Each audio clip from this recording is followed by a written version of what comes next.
Well, hello there, Dr. Puss here at your service. And I have 10 traditions that don't exist in Christianity anymore. Now, these things aren't necessarily mutually exclusive to Christianity.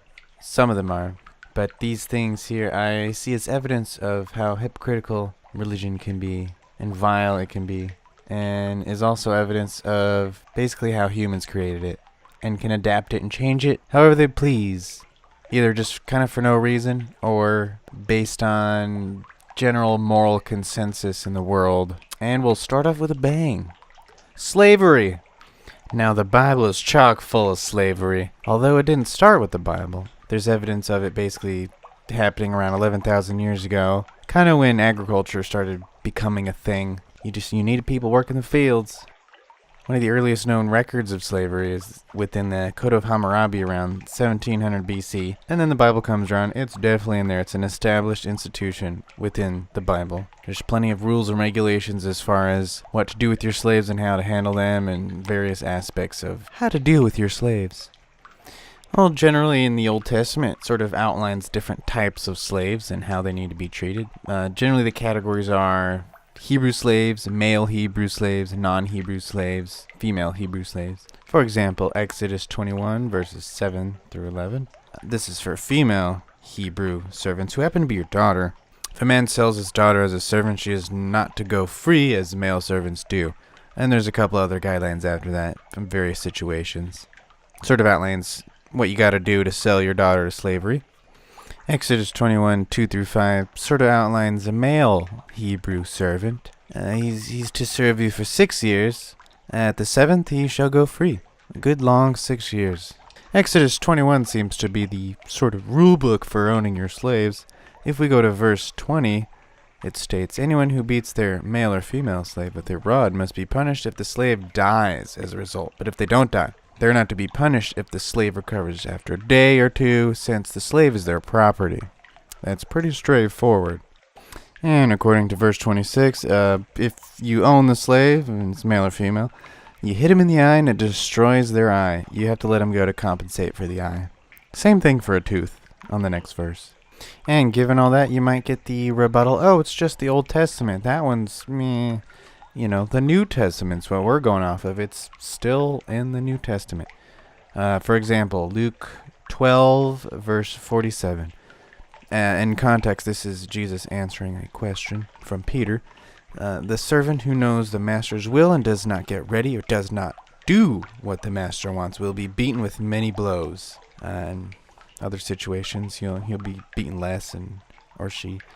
It's all there too. It's in the Old and the New. The Bible's even known to be used as validation for the transatlantic slave sort of trade. In America, it happened that way.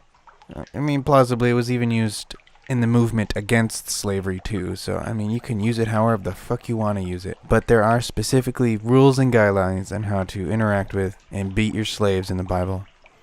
And that's not so common anymore with the whole Christian doctrine. It's a general consensus that it's pretty fucking insane, even just as a sort of storytelling vehicle of raping and pillaging and taking people as servants and slaves is just all over the Bible. Just various towns of people. You got the Slavs, where the word comes from, I think. You got the Jews who were enslaved. Slavery's everywhere in the Bible. No doubt about it.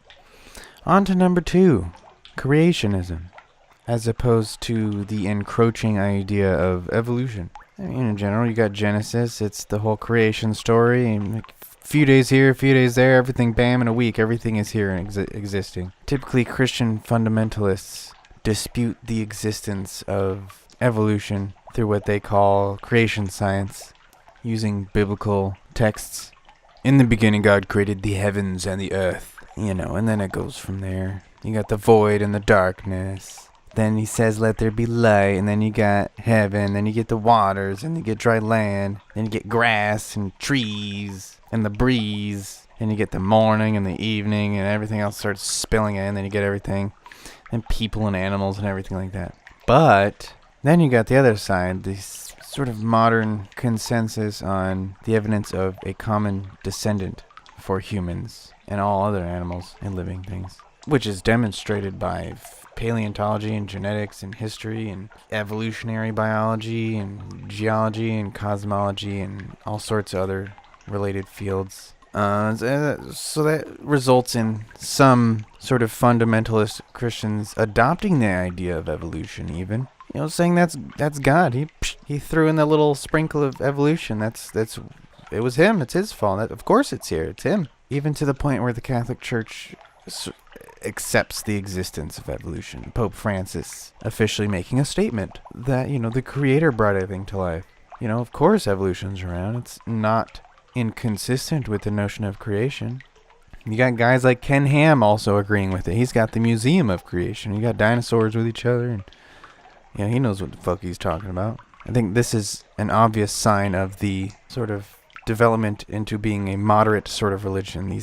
The encroachment of modern thinking and science sort of making adjustments to the fundamentalist ideologies of religions. Not just Christianity, but definitely that one. I think this topic specifically is one of the most difficult things to dance around with mental gymnastics. The apologetics involved is just mind-boggling. When science comes up with these ideas and the religious ideologies have to adjust a bit to make them fit. So to sum it up, the Genesis creation narrative is sort of disappearing slowly, it seems. Alright, on to the third one. The zero tolerance policy on homosexuality. It seems this sort of modern Christianity is opening up a little bit more with the whole gay thing. They seem to be a little more inclusive and, everyone's fine in my book. It seems to be loosening up a bit more. Opinions and buttholes alike. It seems, at least a little bit. It's still a pretty strong, no gay. No gays here. None of that. We don't want any of that. There's the whole thought process of, again, with the mental gymnastics of, you can be gay, you can have attraction towards males if you're a male, and that's fine if you're abstinent. That's the gymnastics there. They just don't like the sexual act, the whole sodomy thing. They don't like the butthole stuff. So again, you can sort of be attracted to males if you're a male, but you just can't put your winky in their wacky. That's the only thing they don't like when you do that. They destroy cities if you do that. There's the whole line that's, if a man has sexual relations with a man as one does with a woman, both of them have done what is detestable. They are to be put to death. Their blood will be on their own heads. Everyone knows that line. That's the one that's usually referenced for no homo. I mean, just a couple verses after that, if you do the same thing with an animal, you'll be put to death. So no bestiality either, damn it. One of my favorite embodiments of this easing up on the whole gay thing is the provocateur known as Milo Yiannopoulos. Even though I sort of doubt he truly is Christian, but he does boast the fact that he's a gay Christian conservative Republican, which is just mind-numbing. But he's interesting. It's compounded with the fact that his yearning and his hunger for black dick, his humor around that is just fierce to people's minds. It's hilarious. Alright, coming in at number 4, we got polygamy. Alright, there are plenty of examples of polygamy being explicitly not forbidden in the Old Testament, at least, and with some in the New Testament. Again, there's almost like a section that's a rule book on how to deal with your multiple wives. And it's multiple wives. It's men with wives, not women with husbands. Alright, I'll just start off with a direct quote. We got Exodus 21, verse 10. If he marries another woman, he must not deprive the first one of her food, clothing, and marital rights. As long as he treats them both, well, or all three. It doesn't actually have a number limit. If he doesn't with these things, she's allowed to go free. So if she doesn't get treated right, she can leave. But hey, again, in Exodus, it's sort of the rule book of things like this. We got another rule here in Leviticus, in the next book, Leviticus 20:14. If a man marries both a woman and her mother, it is wicked. They must burn in fire and all that, pain and death and suffering. It's wicked. So there's maybe a limit to some of the polygamy. If it's incestual, sort of, you got a mom, or if you have a woman and her mother, that's a little too much. You can't do that one. They can't be related. there are many biblical figures who have multiple wives. You have Esau, Elkanah, Solomon, you got Moses, Zipporah, Hobab. There's just a couple people that have multiple wives. Probably the most common present version of polygamy would be with the Mormons and the Church of Jesus Christ and Latter-day Saints. I always see the LDS and think LSD for some reason, so I like seeing things about Mormons. But, they're the most recent, I would say, examples of Christianity and the acceptance of polygamy, although they basically outlawed it in 18 whatever, in the 19th century somewhere. I think it was late 19th century. And it continued for a little bit, but in reality, it's not that common anymore with Mormons. But the Mormons still do it. There's a couple. You always see those TV shows with the Mormons and the sister wives and all that. It's still around. All right, coming in at number 5, we have no black people in Mormon churches. Those Mormons are an interesting bunch. Yeah, so this one's kind of exclusive to Mormonism, pretty much since its inception until 1978. It had a policy which prevented most men of black African descent from being ordained to the church's priesthood. So they definitely could not be a priest. And in general, the people who attend, I don't know what the fuck you call them, they had relatively few black people who joined the church. Okay, within the Book of Mormon, there's a series of stories that involve two essentially groups of people who had the different colored skin. You got the light and you got the dark.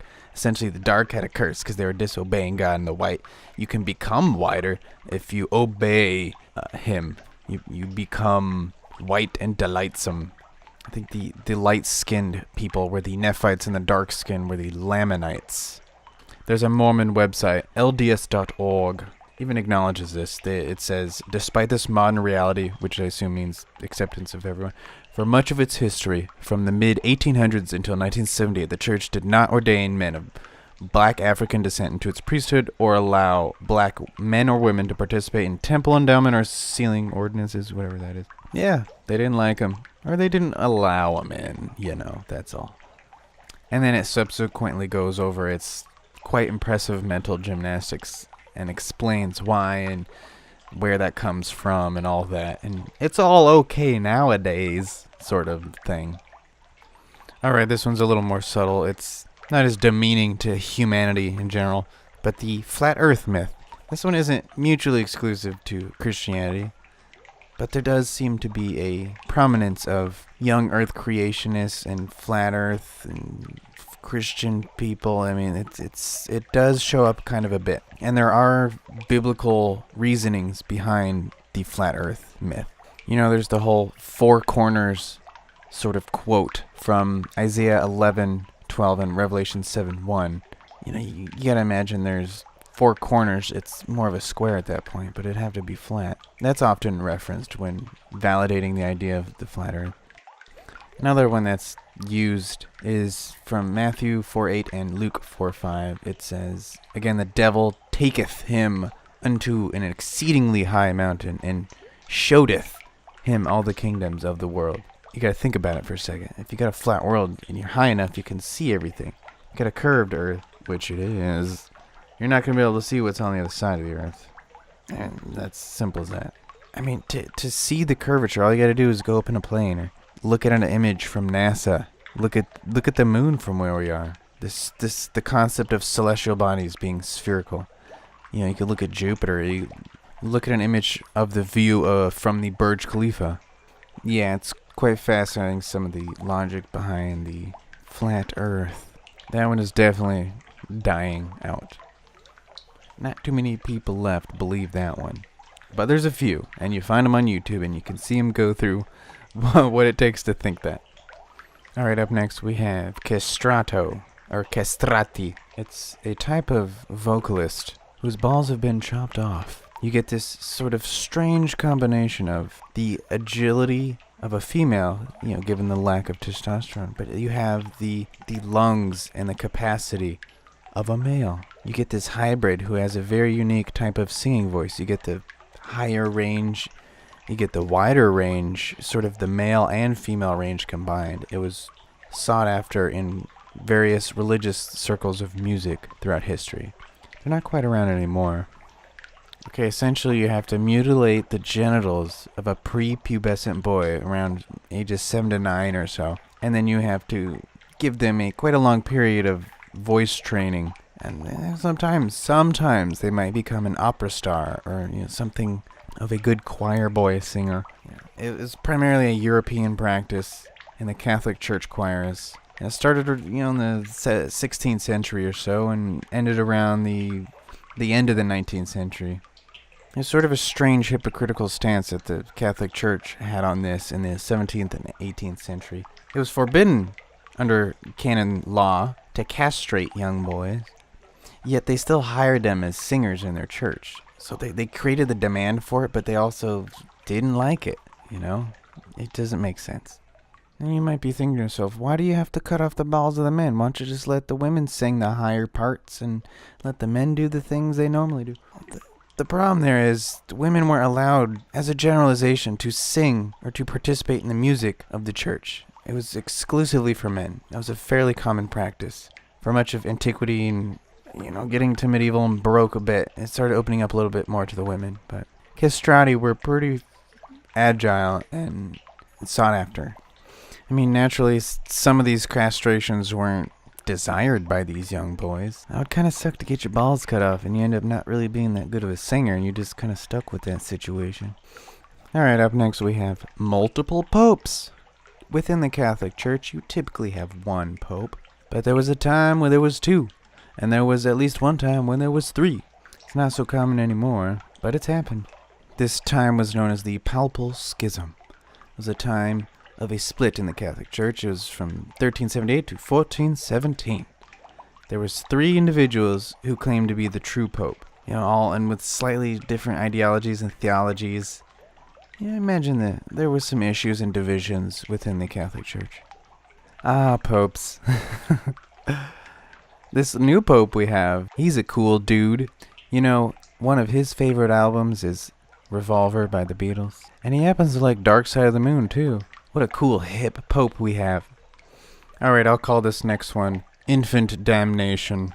Not to be confused with Infinite Damnation. This is the idea that infants who died before being baptized go to eternal torture in hell because their original sin has not been removed by baptism. It's pretty straightforward. Okay, this one's very flip-floppy. It's essentially the Pope saying, oh, they go to heaven, oh, they go to hell, oh, no, they go to limbo. Or it's just, the consensus constantly changed every century or something. This one was pretty, shall I say, schizophrenic. Minds were changed constantly with this. And you may be thinking to yourself, what about abortions or miscarriages? What happens to the souls of those babies? Well, that's quite simple. There's two possibilities. They go to heaven or they go to hell. Even all the non-Christian babies, they essentially go, well, those ones go to hell. Or, I don't know. Who knows? Who the fuck knows? It's actually quite difficult to find a resource as to what would actually happen in this situation. You can get it from the Pope himself. I don't know if it's the Pope writing this, but it's Vatican.va. There's an article entitled, The Hope of Salvation for Infants Who Die Without Being Baptized. There's an immense amount of pages and pages of, again, the mental gymnastics trying to explain this shit, and it just dances around it. Paragraphs of just throwing up words. It's pretty bizarre. Alright, and the last one here. The requirements to become a saint. They're very specific. I had no idea. It's not just some generic word used for people who are good and enlightened. Observing the numbers of people of the beatifications and canonizations, essentially these saints created under each pope, the numbers have been skyrocketing. Essentially the 16th century until now, it's been exploding. And in the past 40 years, it's skyrocketed like crazy. That's because we're relaxing the requirements a bit. I don't know why I'm saying we. The Catholic Church, or the Pope specifically. Okay, first of all, there's a number of miracles required. For beatification, you need 2, or you used to need 2. And that beatification is recognition that the deceased has entered heaven. You gotta confirm that first. And then, canonization requires 1 more, and that's entry into sainthood. But now, the initial beatification is you only need 1. So it's changed, especially with the recent canonization of Mother Teresa. She's the most recent example of this. Her first miracle was curing someone of abdominal tumors. Essentially, Mother Teresa had already been dead for a few years at this point. And some sick lady held up a Polaroid on her stomach, and she doesn't have it anymore. I'm cured. And then the second one was essentially the same thing, except it was with someone's brain tumors. There are plenty of articles explicitly describing the patients interacting with surgeons and aspects of modern medicine and operating tables. So there's modern medicine in all these situations, so keep that in mind. Only the truly blessed and enlightened can tap into the power of God and heal. If only there was a way to cure my uneven arm length. I need a miracle. Vested in him is commanding her left hand to grow. What's his name? Grow. Look at that. This is incredible. Her left hand is growing. Oh, shit. This is real. This is real. Oh, God. So there was another rule that was basically sidestepped to get her into sainthood. It's the necessity to wait a minimum number of years between beatification and sainthood. Essentially, the last few centuries, the average waiting time was 100 years, 50 years, something like that. There was a rule set out in 1917 stating it needs to be 50 years to wait. With Mother Teresa, they waited like 5 years, something like that. So they're relaxing a bit, you know? It seems like a popularity contest. It's just... She's not even the first Saint Teresa. She's the third Saint Teresa. It's lunacy. Alright, well, there you go. There's some traditions that don't really exist in Christianity anymore. Some of them not at all. Some of them are still lingering a bit. But overall, I think the fact that these changes happen and they evolve the ideology is evidence of the fact that it's of human origin. Religion in general. The inception in the human's mind. It's the catalyst for all this insanity. And don't fall for it. Thanks for listening. Have a good one.